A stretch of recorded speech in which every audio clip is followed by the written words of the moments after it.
বড়ই দিয়ে ইফতার করেন না কেন? আঙ্গুর লাগবে কেন? আপেল লাগবে কেন? আর কিছু নাই আমাদের দেশে? পেয়ারা দেন না, সব কিছু দেন, প্লেটটা ওইভাবে সাজান। ইফতার পার্টি তো বলেই দিয়েছে মাননীয় প্রধানমন্ত্রী, দরকার নাই। কাজে অবস্থা বুঝে ব্যবস্থা। আপনার সংসারে যেমন আপনি দেখেন, এইভাবে দেশটারও দেখেন। আপনারাও সাংবাদিকরা আকাশ থেকে খালি দেখেন না, নিচের থেকে আসছেন আপনারাও, সেগুলি দেখেন, আশেপাশে দেখেন। পশুরা তোদের চেয়ে অনেক ভালো। কুকুর দেখেছিস? প্রভু ভক্ত। ঘোড়া দেখেছিস? প্রভু ভক্ত। পোষা পাখি দেখেছিস? খাঁচা থেকে ছেড়ে দিলে ঘুরে আবার আসে। কবুতর দেখেছিস? কত ভালো। কুকুর প্রভুর জন্য প্রাণ দেয়।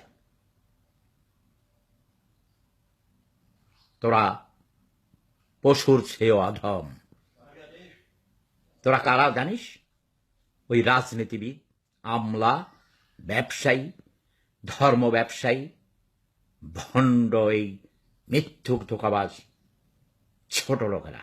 ওকে, তোরা অসৎ। তোদের এই শব্দ বোমা মেরেও আমি ঘুম থেকে জাগাতে পারি না। তোরা বলিস গালি, আমি বলি শব্দ বোমা। তোদের গালি দিলেও আমার এই গালির অসম্মান হয়। তোদের এই শব্দ বোমা মারলেও আমার শব্দ বোমার অসম্মান হয়।